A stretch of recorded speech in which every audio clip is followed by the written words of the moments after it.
네, 이번 시간에는 실제로 이제 검정하는 것들을 각각의 경우에 대해서 한번 다 해보기로 합시다. 경우가 이제 여러 가지, 세 가지가 먼저, 모평균에 대한 검정 세 가지가 있네요. 그, 모평균의 신뢰 구간 추정할 때하고 경우는 같아요. 보면, 모분산을 아는 정규 모집단, 모분산을 모르는 모집단에서 추출한 대표본, 그 다음에 모분산을 모르는 정규 모집단에서 추출한 소표본. 그러면 그 신뢰 구간 추정할 때 모평균의 신뢰 구간 추정할 때 이러면 정규 분포 뭐가 X바가. 그 다음에 얘는 대표본이니까 정규 분포, 얘는 소표본이니까 이건 T분포 이렇게 했죠. 네, 그대로 얼굴 치워야겠구나. 똑같아요.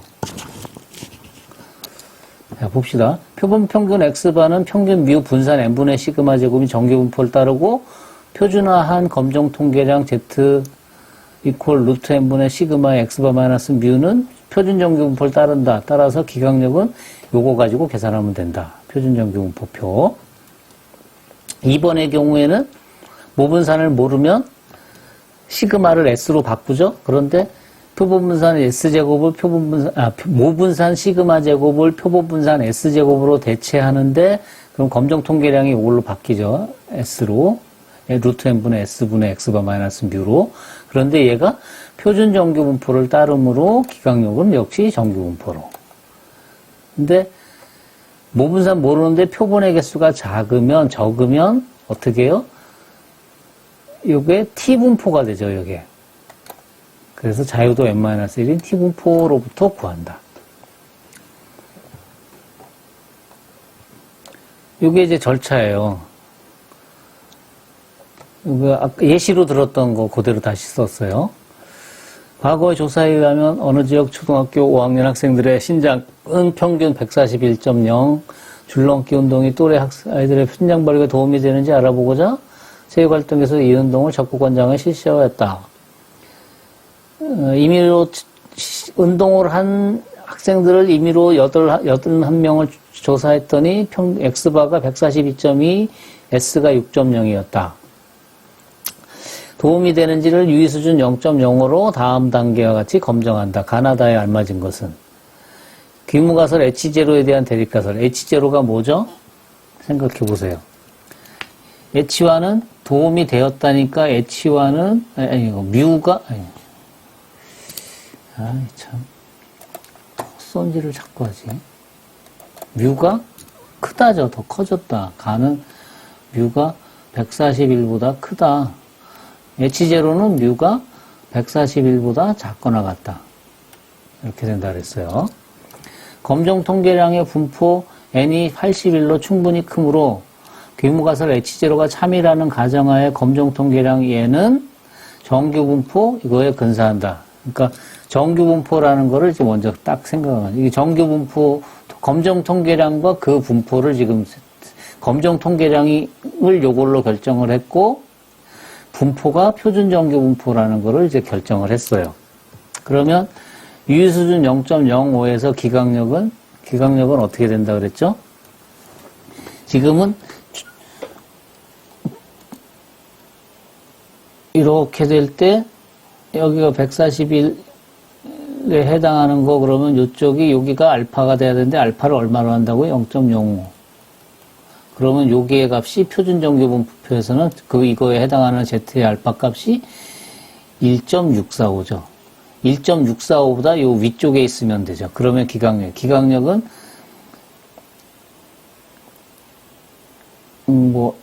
이렇게 하면 1.645보다 무한대 이렇게 쓰거나 아니면 X는 1.645보다 더 크다. 이렇게 하거나 하여튼 이건 이제 답에 보면 뭐라고 써져 있겠죠. Z는 1.645로 되어 있네요. 1.645보다 더 큰, 이게 여기 X라고 안 쓰고 Z라고 썼네. 그 다음에 검정 통계량의 관측값을 구한다. 관측값 계산하면 얼마였죠? 우리가 앞에서 계산했죠? 이거 어떻게 계산하죠? 142.2 마이너스 141 루트 81분의 S가 얼마죠? 6. 네, 요 값을 계산했더니 아까 1.8인가 나왔죠? 그래서 관측값을 구한다. 그게 지금 1.8이에요. Z0 값이 지금 1.8이 나왔어요. 그래서 Z0가 1.645보다 크므로 기각. 검정통계량 관측값은 기각력과 비교한 결과 줄넘기 운동의 신장 발육에 H0를 기각했으니까 도움이 된다고 할 수 있다. 신장 발육에 도움이 된다고 할 수 있다. 여기 네. 뮤는 141보다 크다. 그 다음에 1.645보다 크다. 도움이 된다고 할 수 있다. 답은 이거네요. 그렇지? 그렇습니다. 요 절차에 따라서 계산하는 거예요. 오케이? 네, 풀이는 참조하세요.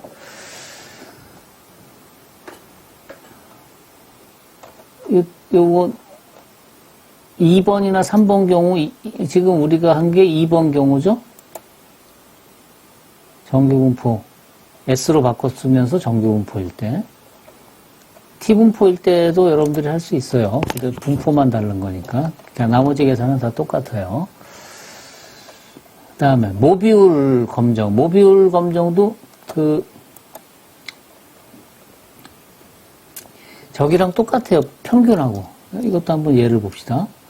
모비율 P인 모집단의 크기 N이 확률 표본 N1부터 N, XN을 추출했을 때 표본의 크기가 크면 P 해선 중심극한 정리해서 평균이 P고 분산이 N분의 PQ인 정규분포가 되므로 검정통계량 얘는 정규분포. 그러니까 모비율은 우리 N이 큰 경우 정규분포예요. 그러니까 이건 정규분포로 계산해요. 단 N이 클 때, 그러니까 대표본일 때, N이 클 때. N이 작을 때는 사실 안 해. 이제 그러니까 안 하는 게 아니라 우리가 안 한다고요. N이 작을 때도 할 수는 있는데 우리는 안 해요. 자, 볼까요? 동전 하나를 100번 던져서 36번 앞면이 나왔어요. 원래 생각대로라면 한 반쯤 나와야 되는데 이 동전의 앞면이 나올 확률이 0.5라고 할 수 있는지 유의수준 5%로 검정하시오. 동전을 던져서 앞면이 나올 확률이 2분의 1이다 하는 거는 0.5라고 하는 거는 수학적 확률이죠. 실제로 던졌어. 36번 나왔어. 그러면 이제 진짜로 0.5라고 할 수 있냐 이거지. 36, 100분의 36인데. 자, 그래서 어떻게? P는 0.5다. 대립가설은 아니다. 0.5가 아니다. 귀무가설에 이코를 집어넣는다 그랬죠. 등호를. 그러니까 여기다 등호가 들어간 거예요.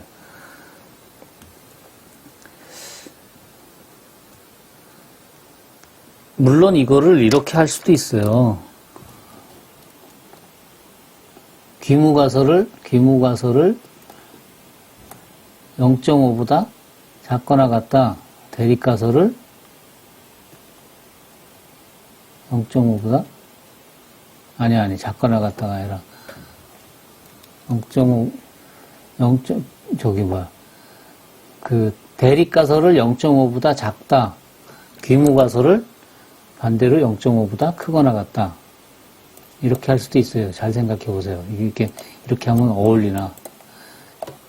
0.5보다 크거나 같다. 대립가설이 100분의 36이니까 0.5보다 작지 않냐라고 이제 해서 이걸 주장한 거죠. 작거나 0.5보다 작지 않냐? 그랬더니 귀무가설이 그럼 그거에 대한 여집합이니까 0.5보다 크거나 같다가 되잖아요. 그런데 이건 좀 이상하죠? 이 자료를 보고 귀무가설을 이렇게 세우는 거는. 그래서 요게 더 낫지 않냐 하는 거죠. 0.5다. 아니다. 작을 것 같다. 그래서 이제 H0가 참이라는 가정하에 검정통계량 얘를 계산을 해요. 검정통계량은 이거고 얘는 표준정규분포 0일에 근사한다는 걸 결정을 하죠. 오케이? 그러면 이제 기각력을 계산하기 위해서 이 양측검정이죠. 양측검정이므로 마이너스 ZA 2분의 알파, ZA 2분의 알파가 되는, 경계가 되는 요 ZA 2분의 알파를 구했더니 그게 1.96. 그러니까 마이너스 1.96보다 더 작거나 1.96보다 더 크면은 Z값이, 그러면 기각이에요. 검정통계랑 관측값을 계산해요. 여기. 루트 n분의 pq분의 pn-p를 쫙 계산했더니 마이너스 1.68. 어떻게 나온 거냐, 지금. 마이너스 1.96, 1.96 했는데 내가 관측한 값이 어디에 있어요? 마이너스 1.68. 여기 있어요, 여기. 마이너스 1.68. Z0 값이. 내가 계산한 값이. 기각 못하네요, 그쵸? 결론. 검정통계량의 관측값이 기각력에 속하지 않는다. 즉, 기각할 수 없다. 기각할 수 없단 말은 뭐예요? 동전의 앞면이 나올 확률이 0.5가 아니라고 할 만한 충분한 증거가 없다, 이거죠. 아니라고 하고 싶은데, 아니라고 할 만한 이거 가지고는 아니라고 하기에는 좀 그렇다, 이거죠. 36번 가지고는. 네, 이렇게 하는 거예요. 그 다음에, 우리가 모평균의 차이에 대해서도 또 신뢰 구간은 구하고 추정하고 했죠. 그러면 가설 검정도 똑같이 모평균의 차이에 대한 검정.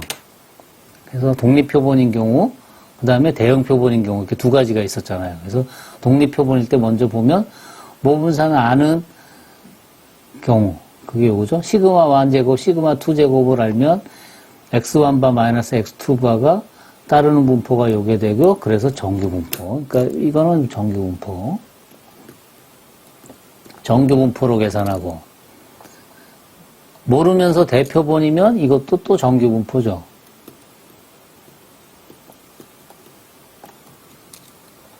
요 값을 가지고 정규분포로 계산해요. 표준 정규분포로.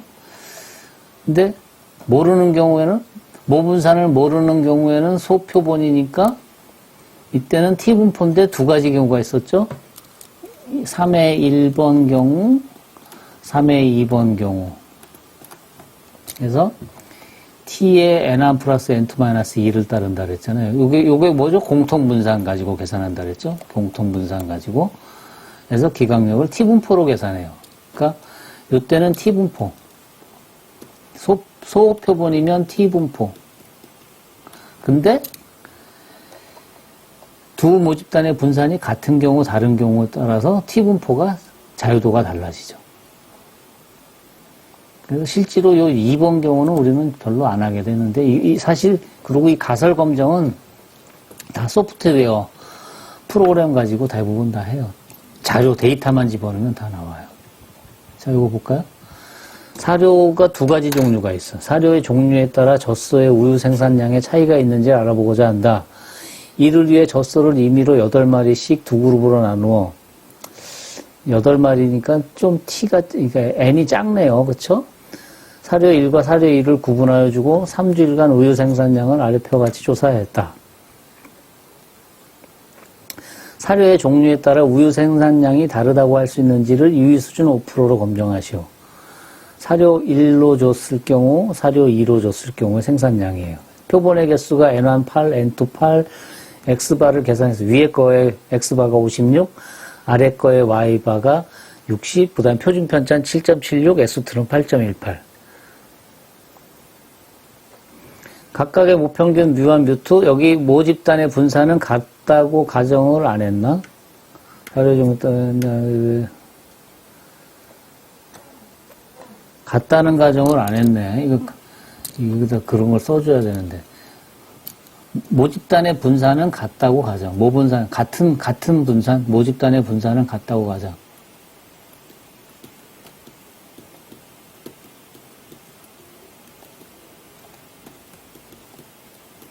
그 가정. 이 말이 있어야죠. 그쵸? 그게 요 경우잖아요, 지금. 요거.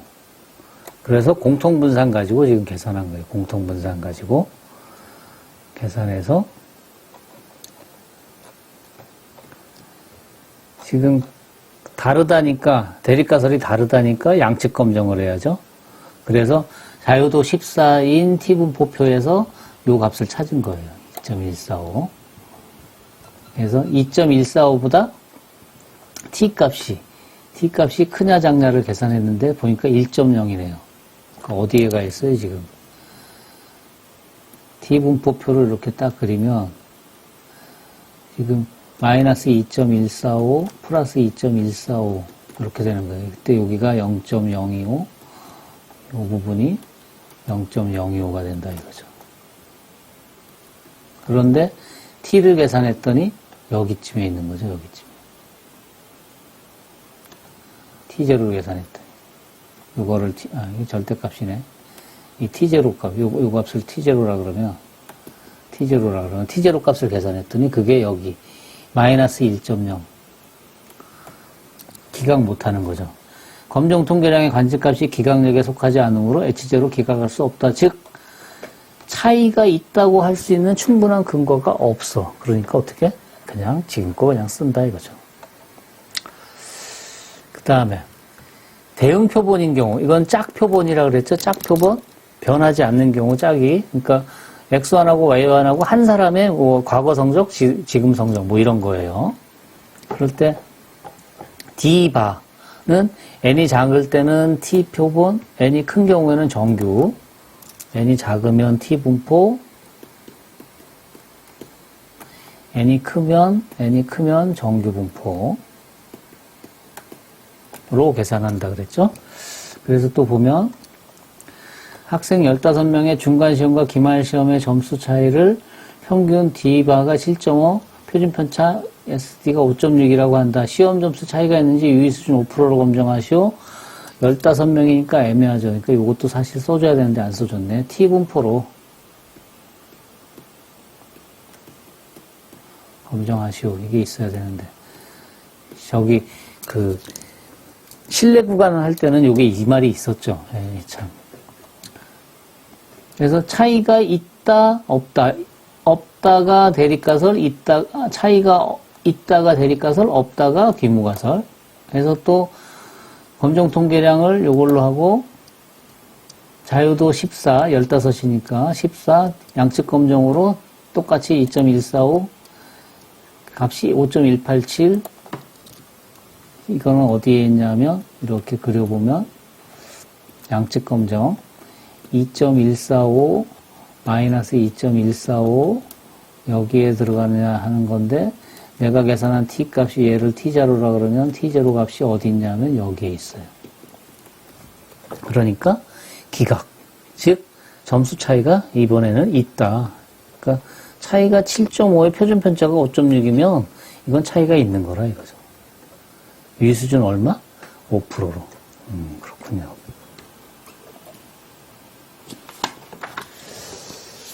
어디 보자. 그 다음 뭐가 있나.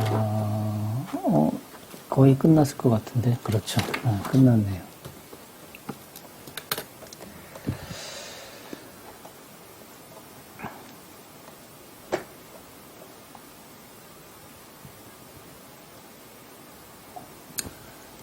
마지막에 이 여러 가지 검정, 이거는 이제 이런 것들이 있다 정도만 알아두세요. 그냥 쭉 읽어보면서. 분산 분석은 관측 자료가 몇 개의 그룹으로 구분된 그룹 평균 간 차이를 그룹 내 변동과 비교해 살피는 데이터 분석 방법이다.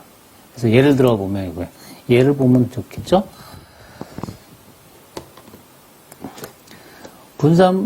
한 회사 내의 생산직, 영업직, 사무직 사이의 임금을 비교하는데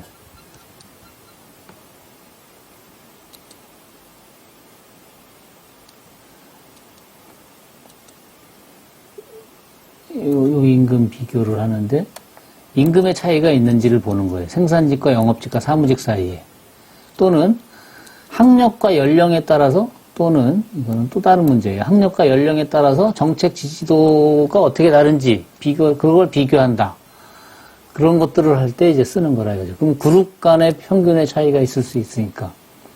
그러니까 직무에 따라서 임금과 같은 요인이 생산직일 때,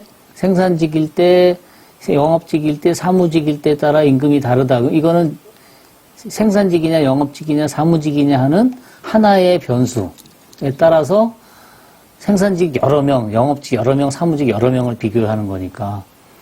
그래서 그럴 때 쓰는 게 이론 분산 분석이라고 그러고, 이 두 번째 거 이거는 학력이 뭐 초졸, 중졸, 고졸, 뭐 대졸 이런 식으로 차이가 날 거고, 그 다음에 연령도 10대, 20대, 30대, 40대, 50대, 60대, 70대 이런 식으로 차이가 날 테니까 이거는 변수가 두 개가 되죠.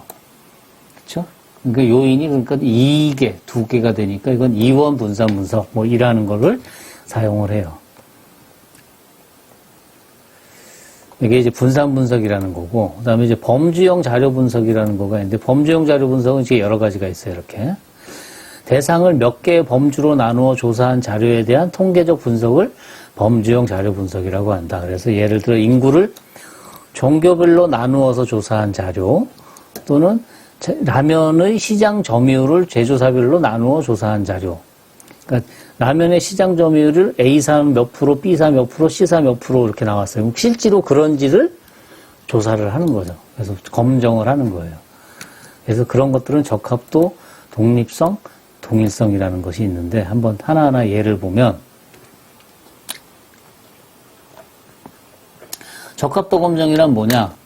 표본으로부터 모집단의 분포를 검정하는데 예를 들어 주사위를 100번 던졌어요. 100번 던지면 주사위 눈에 나오는 게 어떻게 나와야 되죠? 1이 눈이 나오는 경우, 2가 나오는 경우, 3, 4, 5, 6 나오는 경우가 해서 확률이 표본 가지고 100번 던져서 1이 나오는 경우가 뭐 몇 번. 그러면 그때 확률이 이제 계산되겠죠. 그러니까 100분의 얼마. 100분의 알파, x1, 100분의 x2, 100분의 x3, 100분의 x4, 100분의 x5, 100분의 x6 해서 확률이 지금 하나, 둘, 셋, 넷, 다섯, 상대 도수가 6개가 쫙 나왔어요. 그러면 이제 뭘 판정하는 거냐? 표본으로 생각하고 이 주사에 각 눈이 나올 확률이 사실은 모두 같아야 되죠. 그쵸? 이게 진짜로 모두 같다고 할 수 있느냐, 그걸 검증하는 거예요. 요 자료를 가지고. 이 주사위는 다 6분의 1이야, 확률이. 동전이 하나일 때는 2분의 1, 2분의 1이니까 그냥 하나만 가지고 0.5냐 아니냐만 하면 됐는데, 이거는 그게 6개가 있으니까 그 두 개의 비율 하나만 가지고 하는 게 아니라 6개를 한꺼번에 하는 거. 그거를 적합도 검정이라고 해요. 그 다음에 독립성 검정은 뭐냐? 요거. A랑 B랑 서로 독립이냐 아니냐를 검정하는 거예요. 두 확률 변수 A하고 B하고 독립이냐 아니냐. 그래서 안경 썼냐 안 썼냐라는 그 확률 변수와 그 다음에 여자냐 남자냐라는 확률 변수가 서로 독립인지 아닌지를 검정한다든지 할 때 쓰는 게 바로 독립성 검정. 그 다음에 동일성 검정은 모집단의 분포가 동일한지를 검정한다. 이건 뭐냐? 학년별로 수학 성적의 분포가 다 동일한지. 그러니까 1학년 수학 성적, 2학년 수학 성적, 3학년 수학 성적 딱 봤어. 조사를 했어. 그랬을 때, 야, 수학 성적이니까 학년별로 다 같지 않겠느냐. 뭐 그런 걸 검증하는 거죠. 이거는 어떨 때 또 쓰냐 하면, 내가 교사인데, 1반하고 2반하고 있는데, 2반에 들어가서는 특별한 방법으로, 예를 들어, 플립러닝으로 가르쳐요. 그리고 이쪽 반은 그냥 전통적인 방법으로 그냥 쫙 선생님 혼자 해. 그래서 효과가 있는지, 그래서 성적이 올랐는지, 또는 무슨, 창의력이 올랐는지, 이런 걸 이제 보고 싶다 이거예요. 그러면 먼저 가정이 돼야 되는 게 가정이 돼야 되냐면, 1번 집단의 수학 성적하고 2번 집단의 수학 성적하고 처음에 출발점이 서로 같아야 돼요. 그러니까 같은 분포였냐, 동일한 분포냐, 그러니까 1번 집단의 분포와 2번 집단의 분포가 동일한지를 봐야겠죠. 그런 걸 검증하는 게 바로 동일성 검증. 그거를 통틀어서 다 범주형 자료 분석이라고 해요. 그 다음에 상관 분석과 회귀 분석은 두 개 이상의 변수 사이에 상관관계가 있는지를 검증하는 거예요. 그래서 두 변수 사이의 상관관계를 분석하는 걸 단순 상관 분석, 변수가 3개 이상 돼가지고 걔네들끼리 서로 어떻게 상관관계가 있는지를 따지는 걸 다중상관 분석이라고 얘기해요.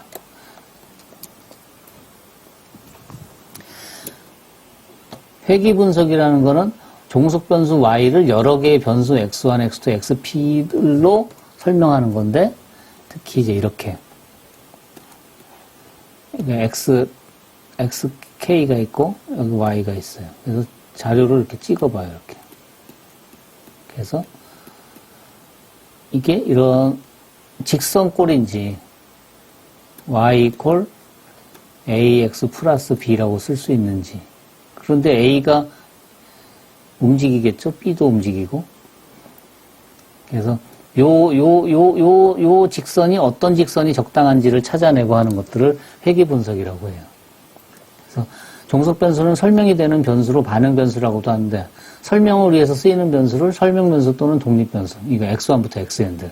그래서 회귀 분석의 목적은 설명 변수에 의한 종속 변수의 예측 또는 설명 변수와 종속 변수 사이의 관계를 설명하는 것이다. 네, 그런 것들을 할 때 쓰는 게 이제 회귀 분석이에요. 그래서 이런 것들이 다 검정에 해당하는데 우리는 가설 검정만 한 거죠, 앞에서. 이런 검정들, 여러 가지 검정이 더 있어요. 이거는 이제 여러분들이 나중에 공부를 더 하게 되고 해서 대학원을 가거나 또는 회사에 취직하거나 해서 필요한 경우에 조금 더 공부해서 여러분들이 직접 해보기를 바랍니다. 이런 것들이 있다는 건 일단 알아두시고. 말은 들어봤어. 지금 그래야죠. 그쵸? 예. 예, 해서 이것으로 통계 부분 동영상 강의는 마치도록 하겠습니다. 마지막으로 얼굴 뒤딱 크게 한번 보고